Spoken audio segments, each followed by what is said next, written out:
Всем огромный привет! Вы на канале Вечное Лето, и мы в Ереване. А сегодняшний день мы решили начать сразу с обеда, потому что долго спали после перелета. Пришли в ресторан с заманчивой вывеской «Самые вкусные хинкали в мире». Сейчас мы попробуем, какие же они, настоящие хинкали. Мы взяли 4 штуки с мясом и 4 штуки с сыром. Интересно, ножка какая-то странная. Обычно ножка такая приплюснутая. Вот в наших заведениях саратовских. Пробуем. Пахнет пельменями.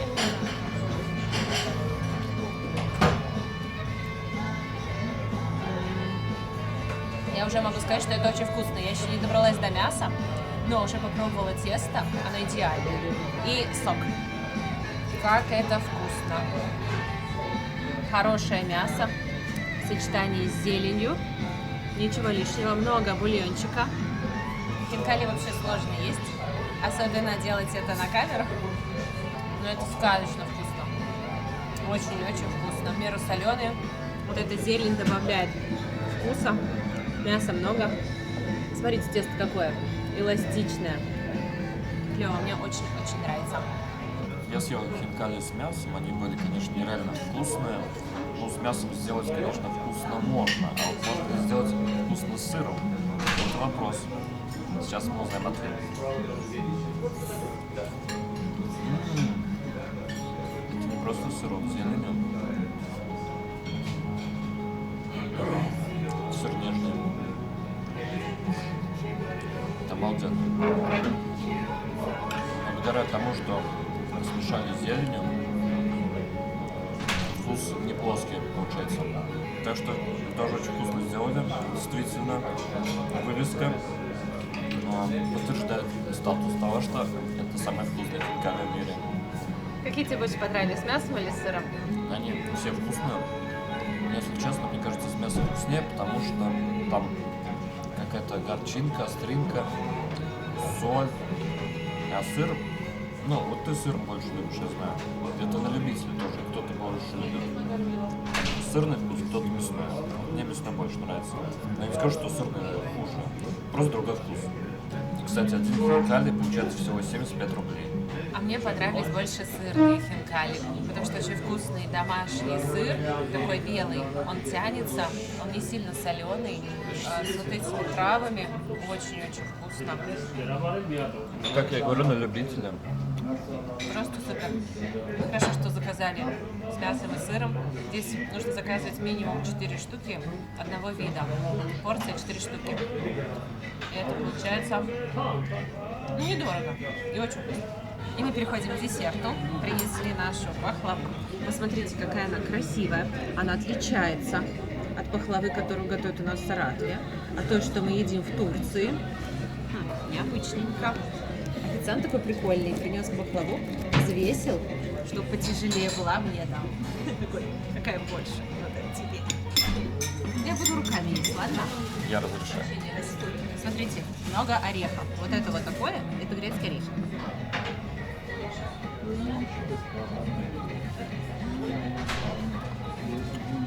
Украдем. Куда? Какой-то сливочный вкус у нее.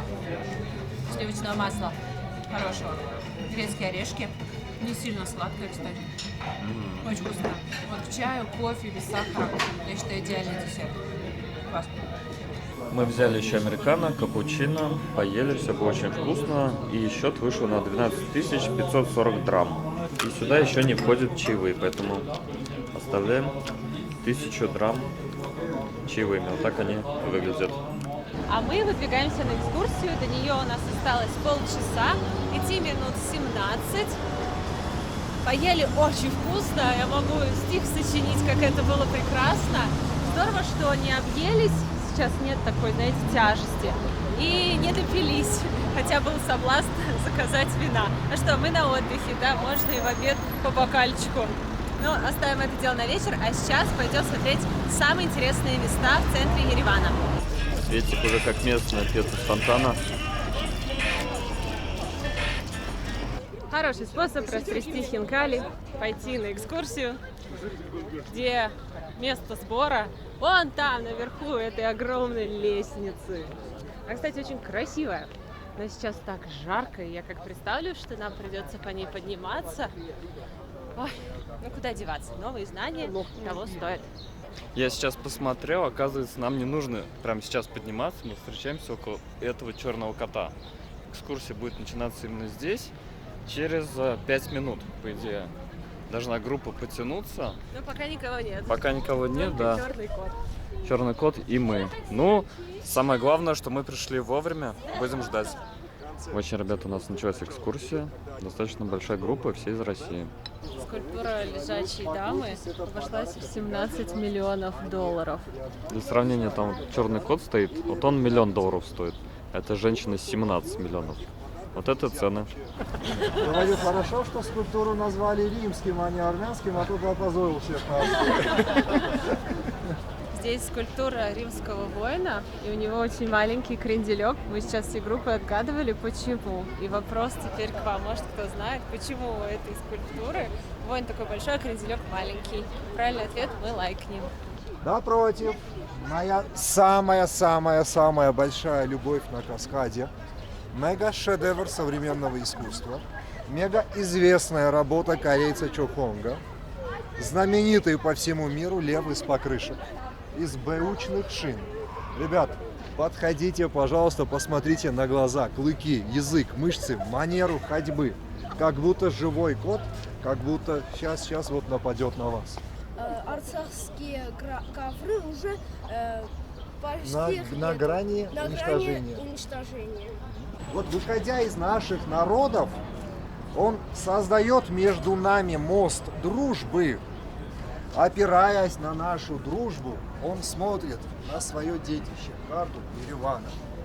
У академика был 2 генплана для Еревана. По первому, вот по этому, Ереван должен был иметь 250 тысяч жителей. По второму, по которому в итоге был построен город, 800 тысяч. Нынче в Ереване официально 1 100 000, неофициально чуть меньше, чем 1,5 миллиона. Ну, посмотрите, какие здесь красивые, уютные кафешки. Они здесь вот такие повсюду. Сидишь в зелени, погода шикарная, на улице тепло. Ну, прям вот город отдыха и расслабления. У театра овальная форма. Он хотел при нужде объединять 2 зала, которые внутри отдельные сейчас, поднимающиеся и спускающиеся стеной. Выселили всех этих людей, снесли эти дома, сохранили рельеф и построили озеро наподобие Сивана. Большой Сиван, малый Сиван и через мостик полуостров. Кто из вас был на Сиване? Ну, если будете, вспомните мои слова, хорошо? Назвали его Лебединым, потому что на тот момент в театре оперы и балета была постановка балета «Лебединое озеро». Начинается от 700 тысяч рублей за квадратный метр до 1 300 000. На секунду представьте, 13 тысяч евро за квадратный метр. В этом доме? Нет, в этом нет. Ребят, смотрите, какая красивая сувенирная лавка. Вот мы сейчас гуляем на экскурсии. Решил зайти показать вам, сколько всего. Гранаты. Ну, надо бежать дальше. Наша экскурсионная группа движется достаточно быстро. Мы решили пойти в старый город, смотреть, что там. Выбор был пойти на главную площадь, но мы решили пойти в старый город. Площади Шарля Азнавура. Напротив нас кинотеатр «Москва», легендарный кинотеатр «Москва». В советском Ереване, ребят, функционировал 28 кинотеатров. Из этих 28 кинотеатров советских на плаву сейчас только кинотеатр «Москва». Все остальные переосмыслили свою дальнейшую деятельность. В Ереване, конечно, много новых кинотеатров, но из исторических только Москва.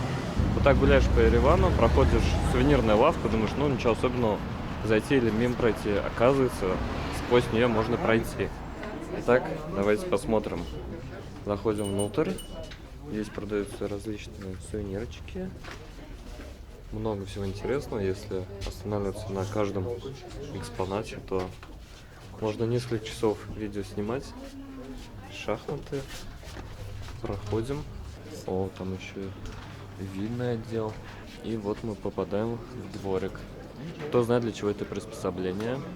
чтобы показать ширину стен, показать материал стен. Посмотрите, из какого черного и оранжевого туфа, да? Это два единственных оттенка, в котором был построен Ереван до Александра Таманяна.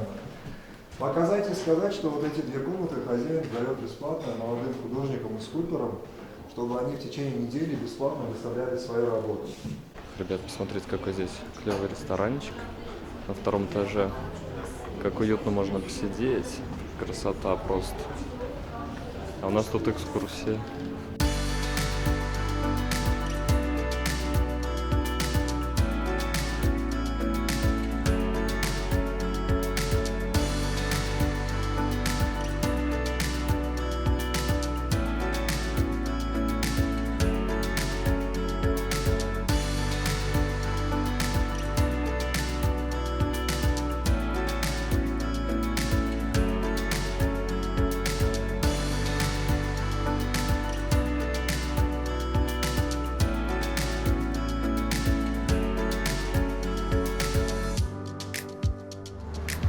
Наша экскурсия подошла к концу, к сожалению.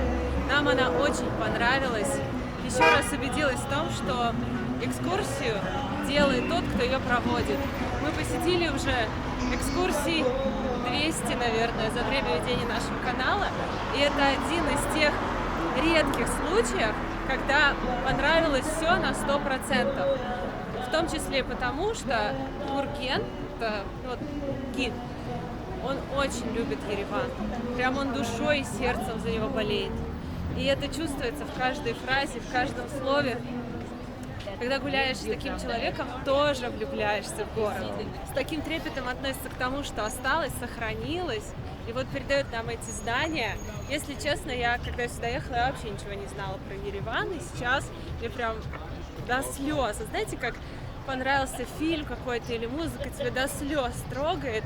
И это классно. Вот именно такие экскурсии мне очень понравилось. И влюбляют в город. Ты узнаешь о городе намного больше, чем даже если бы ты там что-то читал. Это выжимка, квинтэссенция. В такие места водят, в которые ты сам бы не зашел. Да, Поэтому... в общем, желаем Еревану всего самого хорошего. Мы тоже его уже очень любим, хотя всего несколько дней здесь. И мы уже понимаем, что за время нашей поездки мы успеем охватить только малую часть. Поэтому нужно будет обязательно вернуться еще, чтобы поездить по другим достопримечательностям, которые находятся не в самом городе, а в удалении. А сейчас мы идем в ресторан «Таверна Ереван». Мы его забронировали еще вчера, хотя я еще после Хинкали не отошла. Но всегда найдется место для вкусной традиционной еды. Много столов, но мест нет. Надо бронировать. Так, отзыв на знаменитое вино Карас. Я, кстати, уже попробовала. Я так и гурманом стану. Сомелье. Профессия заставляет. Очень вкусное вино, на самом деле, ароматное, насыщенное, такое концентрированное. Я не скажу, что оно какое-то своеобразное. Оно вот понравится, мне кажется, всем, кто любит красное вино. Хорошее, качественное красное вино. Прям супер. Никаких отталкивающих элементов. Не кислое, не вязкое, не слишком терпкое. Вот такое, какое оно должно быть. Вот для меня это образец красного вина. И, кстати, не сильно дорого. А еще здесь очень вкусные, сладкие, просто невероятные помидоры. Это просто восторг. У нас у мамы похожий сорт, мне кажется, даже такой же. Но недолго. Где-то в сентябре мы ими наслаждаемся. Спасибо. Как вы поняли, вторые бокалы приехали не просто так. Так, дегустируем.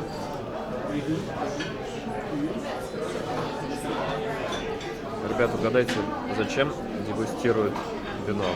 А это Карас? Да. Да, кто знает, напишите в комментариях, зачем тестируется вино, когда ты уже как бы должен знать его вкус, раз его заказываешь. То есть я раньше думала, что вино тестируется на вопрос вкусно-невкусно понять. На самом деле нет, не для этого. С какой целью приносят в ресторанах вино для вот дегустации? Говорят, что местные очень расстраиваются, когда туристы покупают воду в магазинах, потому что самая вкусная вода из источника раздается бесплатно. Вот в этих фонтанчиках по задумке архитектора сделали вот этот трубопровод по всему городу, чтобы каждый житель имел доступ к качественной воде. И мы пробовали в бутылках покупную воду, она по вкусу точно такая же, как из фонтанчика. Вкусная, живая вода.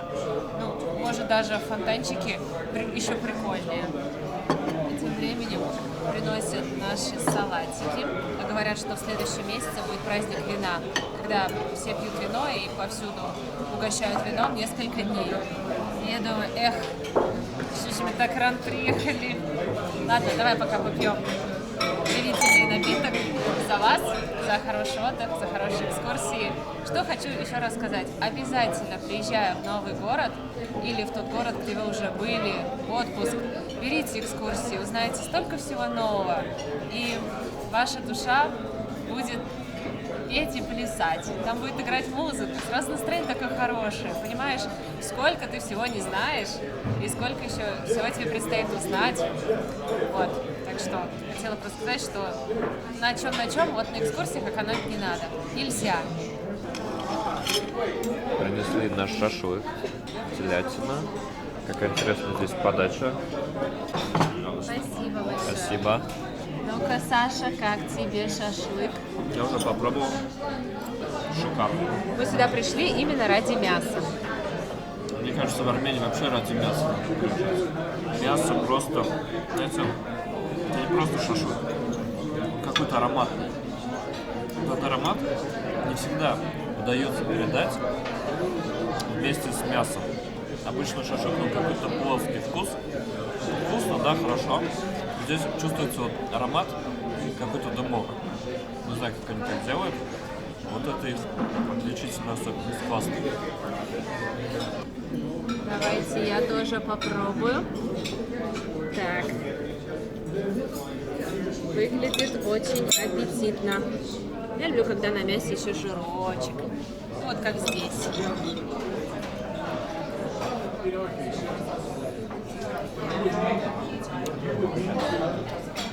Сказочный дымный шашлык.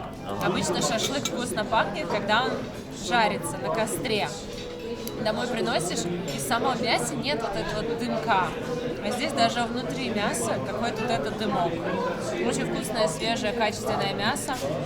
Соль, перец, никаких лишних маринадов, никакого уксуса. И вот этот дым, этот вкус костра как будто. Невероятно. Не знаю, но это очень вкусно, просто очень вкусно. Как тебе в Ереване? Поначалу я думал, когда сюда летели, я не знал, чего ждать, как бы я здесь не был. И ожидания были, не очень, как бы я не знал, что здесь. А так понравилось, много интересных мест, город красивый, интересная история. Я понимаю, что 3 дня мало. Хочется углубиться в историю, больше посетить экскурсии, посмотреть мест. Я думаю, сюда можно на неделю приезжать, гулять. Много ресторанов очень вкусных, много экскурсий, которые можно посетить. Поэтому 5-7 дней, я думаю, это прям оптимально. Что еще мне нравится в Армении, они не экономят на соусах. Вы посмотрите, какая порция соуса. Какие порции нам дают, какие здесь. Они понимают, что самое кайф брать мясо, макать в соус, брать хлебушек, макать, сидеть. Пока ты ждешь, ты можешь вот наслаждаться вот этим соусом. Кайфовать. А еще салаты, вот порции хорошие, много зелени, много овощей. Не вот это вот полпомидорки и листик салата за 500 рублей, а если зелень, то это прям гора зелени. Мы поели, все было очень вкусно, и наш счет вышел на 18 315 драм. Смотрите, дополнительное обслуживание 10%. Ребят, смотрите, какие уютные заведения в Ереване. Уже стемнело, мы вкусно поели. Идем сейчас еще погулять. И вот по дороге немного делюсь вам атмосферой города, чтобы вы представляли вообще, чем живет Ереван, потому что одно дело показывать Ереван, красивые места, да? Но на самом деле интересно, вот, чем вообще живет город. Обычные улочки, где можно сидеть, поужинать. И вот эта атмосфера, которая здесь царит, я не ожидал, что она такой будет. Здесь прям очень комфортно, все люди отдыхают, ужинают, музыка везде играет. Причем музыка из машин и заведений совершенно разная. Я могу выделить 3 линии. Первая – это традиционные песни на армянском языке. Даже 4. Второе – это современные армянские песни. Третье – американская музыка популярная. И четвертое – это Шатунов. Я не знаю уже который раз слышу «Белые розы», «Розовый вечер» из машин. Прям даже наш таксист, который нас вел, у него тоже был Шатунов. Но русские песни, да, присутствуют, процентов 20-25. Кстати, здесь любят погонять. Вот в который раз я гуляю по улицам, и по-любому найдется кто-то, кто будет прям вот очень быстро ехать, причем с таким гулом от выхлопной трубы, что просто улицы дребезжат. Но сейчас все нормально проехали. Мы вышли на прогулочную улицу. Светик хочет в магазин в какой-то зайти, погулять здесь. Глаз шопоголика так и смотрит в сторону магазинов. Хочу зайти в магазин Эко. У меня такие удобные Шлепы. шлепы. Я в них столько уже прошмыгала, в них реально можно сделать 20 тысяч шагов и не будут у тебя натираться. Я, кстати, ноги. тоже в них, вот они. Да, вот очень классная Они модель. к чему хороши, потому что сделано ортопедически под ступню, и ты их надел, и прям вообще гулять сможешь долго. И мы посмотрим, вон магазин Эко сейчас, если есть черная модель в наличии, потому что я смотрела, ну на сайтах у нас нету, какие-то других цвета. И еще послушаем уличных музыкантов. Вот они, ребята, тапки. Стоят здесь 55 900. На рубли получается 13 тысяч рублей. И вот такие еще есть. Обновленная модель, они уже 82 900. Когда-то в Турции мы их покупали за 4000 рублей. На хорошие Когда времена курс были. еще был выгодный. Мгм. Но все равно надо померить. Я заказала шлепки, просто моего размера не было в наличии, был на мужской. А я хочу женскую модель. И они сказали, есть в другом магазине, сейчас на такси привезут. Подождите, пожалуйста. И пока мы ждем, мы зашли в кофейню по соседству. Сейчас слушали уличного музыканта, наконец-то. Он играл знакомые нам песни, в том числе группы «Звери». И нам принесли капучино. Посмотрите, какая красота. Сердечко, стабильная такая пенка, похожа на маршмеллоу. Вообще это Сашин кофе. Я заказала сок, морковь, яблоко. Ну, я попробую твой кофе. Мне кажется, тут вот столько пены. Я как будто даже до кофе не дошла. Ну, ты пробуй, а то я сейчас все выпью. Я водичку попью. Хорошо, не холодно, не жарко, сидим, кайфуем, все гуляют, все знакомятся. Есть русскоговорящие люди. Вот сейчас Саша познакомился с парнем из Москвы. Он живет здесь уже 2 года. И они долго болтали, наверное, минут 20, пока я оформляла там свои шлепки. Он уже подружился тут с кем-то. Как кофе? Хороший кофе. Много. Не экономит. Это приятно. Вот это какао вкусное. Сверху прям такой насыщенный вкус. Но я жду свой сок. Домой неохота, точнее в отель. Что там делать? Сейчас надо будет спать, и спать неохота. Так быстро бегут дни на отдыхе. Когда видео монтируешь, 3 часа как 10 часов. А на отдыхе раз уже ночь. Ну что такое? Вот смотрите, ребята, новая модель вот этих тапок. Вот эти, видите, уже заношенные, такие грязненькие.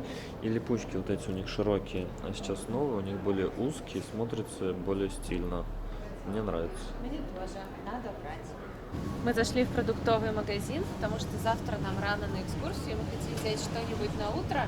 Йогурт, может что-нибудь еще пожевать. И посмотрите, какой большой выбор йогуртов, молочной продукции. Хвалят местный ТАН. Обязательно нужно будет попробовать. 220 грамм он стоит. Также вот йогурт, сметана, все, что нужно, все есть. Можете поставить на паузу, узнать цену. Чего-то привычного нет, что-то есть, творог есть. Кстати, можно творог взять. Кстати, в магазине хорошее освещение, большой выбор сыров, сосисочки, 630, 540. Здесь Кока-Кола продается, 670 грамм стоит 1,5 литра. Так, ну кетчупы, соусы всякие. В общем, цивильный такой магазинчик. Здесь кофе продается, соки, хлебобулочные изделия, вино и сладости. Вот, к примеру, вино Карас стоит 4990 и 5100. Вот можете примерно ориентироваться, сколько стоит вино хорошее в Армении. Вот есть и за 2900, и за 1990. Вот я говорю, если прям хорошее, то 5000. Подошли к полкам с хлебом, и я давно не слышала, не ощущала такого аромата хлеба в магазинах. Обычно в магазинах здесь не пахнет хлеб покупной. А вот сейчас, ой, в этом месте прям как будто я стою возле печки, где его пекут. Посмотрите, какой большой лаваш. Я такой вообще первый раз вижу. Сколько можно шаурмы накрутить. Вот он какой. Смотрите, на целый стол. Можно сделать вот такую шаурму. Ну, вот такой хлебушек очень вообще ароматный, батон. Даже захотелось что-то взять. Еще один день подошел к концу. Мы пришли в наш отель. Сейчас будем отдыхать. С каждым днем мы все больше влюбляемся в Ереван. Посмотрим, что подготовил для нас завтрашний день. Мы поедем на экскурсию по интересным местам. Экскурсия будет длиться 6 часов. Так что обязательно подписывайтесь на наш канал, ставьте лайки, чтобы не пропустить интересное. Если этот выпуск вам понравился, то заходите в нашу группу в Telegram. Там все свежие, актуальные фотки и видео. И делитесь своим мнением в комментариях. Спасибо, что посмотрели это видео. Увидимся в следующих выпусках. Вас очень сильно любим. До новых встреч. Пока. Пока.